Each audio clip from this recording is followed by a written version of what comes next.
Yeah. So you were telling me you grew up Catholic. Yeah, I grew up Catholic, and I did the whole. I don't know much about Catholicism, but your parents baptize you, and then you have your what's called your first confession, and you're around, I don't know, 7 or 8 years old, Mm-hmm. and then you have what's called your first Holy Communion. So it's the first time you take the Eucharist, and then in Catholic theology, the bread transforms itself into the body of Christ. The wine turns into the blood, which represents the sacrifice.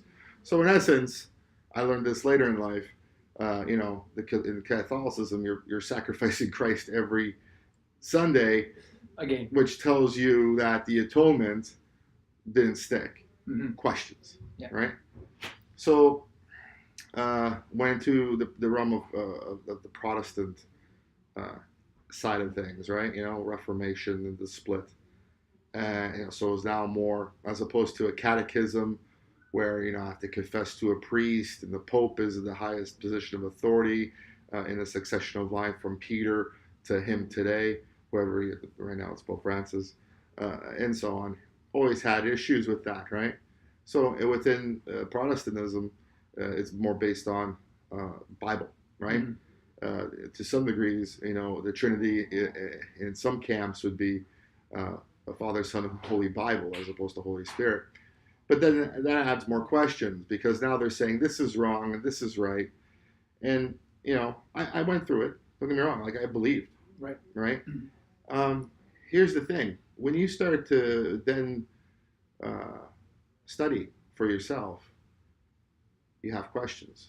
So when you start to seek answers and you sit down with somebody, they tell you, well, What's going on? because you have faith, right? Because belief is faith. There's some things that we just don't know.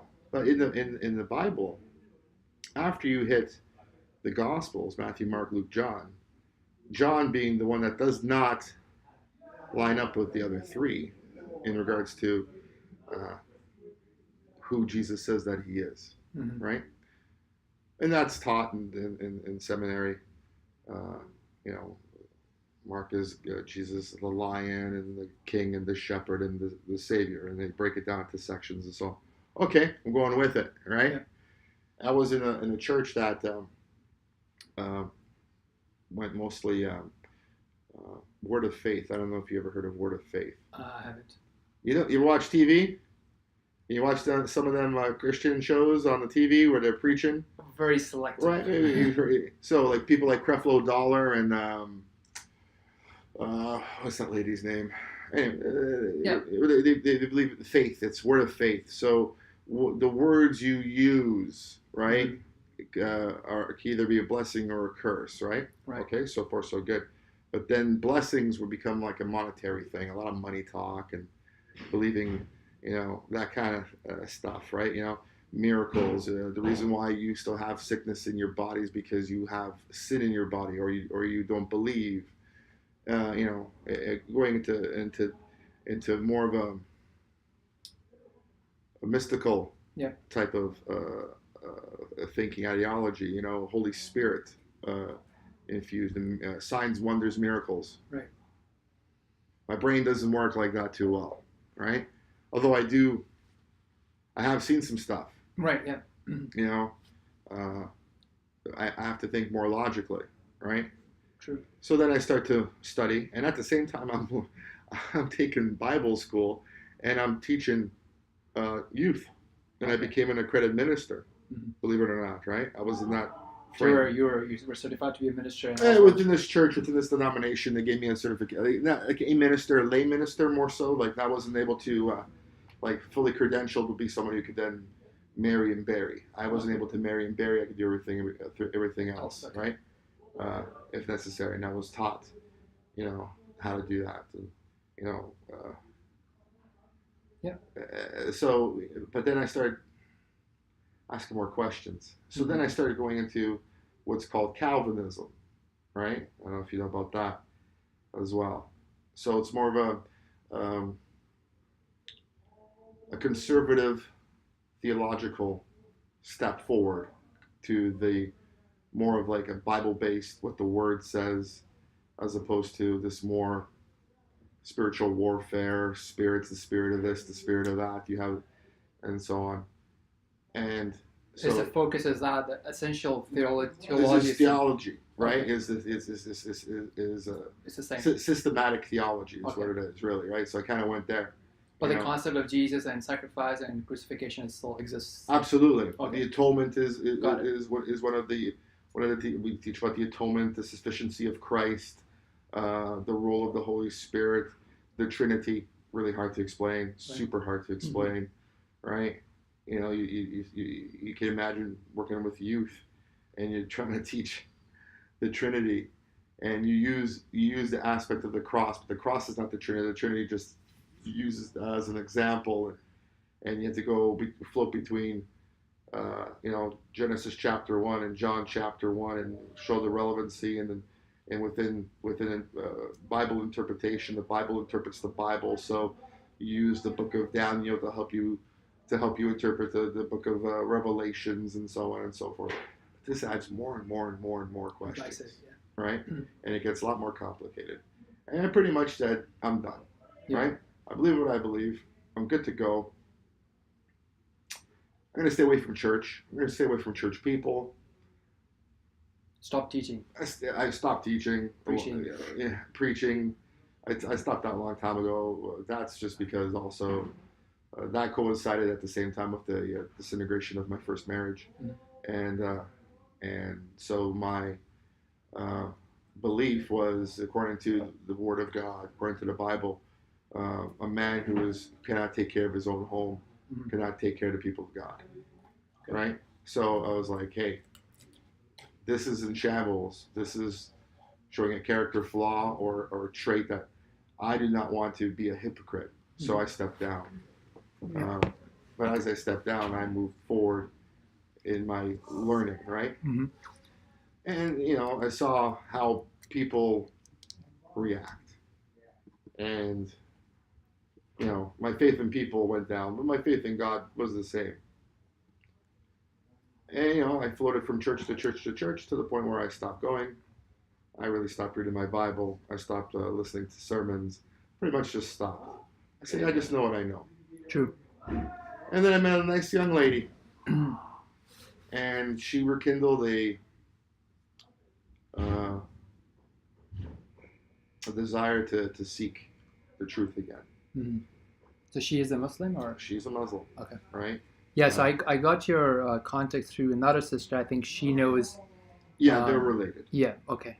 And so first thing I did, to be honest, is like I YouTubed the non-Muslim men dating Muslim women, right? And it's like you were trying to protect her from her. Well, at the same time, I don't want to disrespect anybody. Right. Right. You have to be respectful of people, right, and their beliefs, and so I saw that and I went, okay, but like I said, it kindled an interest. So I'm curious, just out of, because this has happened to another lady. She was here over the weekend, and she's a non-Muslim, or she's a Christian, right? And she was dating a Muslim guy. So, from your perspective, right, when you were Googling that, I thought it was kind of weird that that's okay, right? Yeah. Like a Muslim man can be with somebody of a different faith, but not the other way around. I'll tell you, in the Jewish faith, it's the women. Okay. So the woman is what, I guess the easiest way to say, if a Jewish woman marries a Christian man, for example, and they have children, the children are Jewish because the mother is Jewish, and the child passes through the mother, so hence that is your religion. Right, okay. Right, that's the Jewish sentiment. In Christianity, it's called, Christianity, it's the same thing. It's not the same thing as Judaism. It's called, you have to be with somebody you're equally yoked with, right? Somebody of your same belief, right? Otherwise, it will cause problems and tensions and other things, right? But if you come to faith within the constructs of your marriage and you're both unbelievers, then you stay with your spouse, and you be someone who guides them, helps them to faith, through your not only your words but your actions as well. People tend to see it to believe it, kind of thing, right? True. To see the change, right, and then desire the change. And in Islam, it seems that it's a bit of both, right?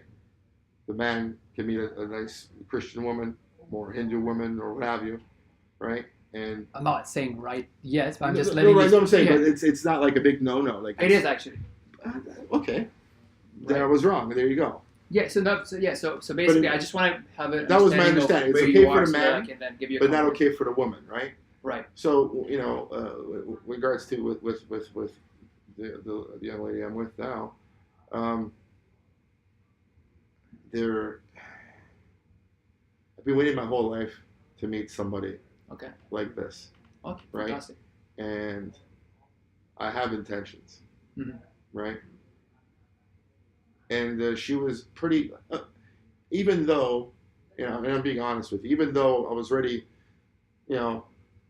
looking into things at my speed, right? She said flat out, she goes, "Hey, it's one thing us doing this right now," Right. and like she explained to me that it's I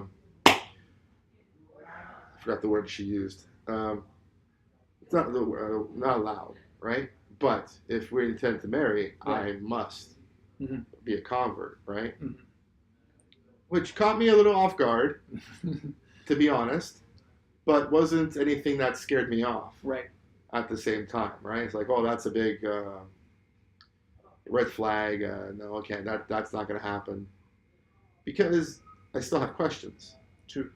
and I think a way of a logical way. At least I tried to say I do, right? At least I think I Yeah, do. and it should be right. I mean, God should not be creating confusion. It should not be hard. There's to understand. confusion. Like in Christianity, you have the end of the four Gospels, John being the most different of them, and then you have the letters. So you have Peter's camp, right? Who, in Catholicism, is within the Pope's lineage, right? Then you have James, right? Who, depending on what Christian camp you're in, is the son of the brother of Jesus, either in Catholicism, it might be it's before Joseph previous marriage or something like that, right? A widow, or after the fact. And he had a church, and then you have Paul, and the confusion with Paul is Paul never met Jesus, and yet the predominant teachings of the church are outside of the Gospels itself are from Paul, and that causes a bit of confusion, right? Okay. Because some of it doesn't line up, but some of it does. Questions. It doesn't make sense sometimes. Why should we have so many questions? Why can't it be more simple? True. Why can't it be more refined? Okay. Yep. So Is God so complicated absolutely that He not. would not allow us to know Him? Okay. So basically, based on what you have been saying and what I've been taking notes of, so here's my suggestion. And you can tell me what we need to add or drop. Sure. So my suggestion would be to tell you, what does Islam say about God, Yes. right? And then you evaluate how logical that sounds to you. Correct. Second thing that I realized is, as you mentioned, that if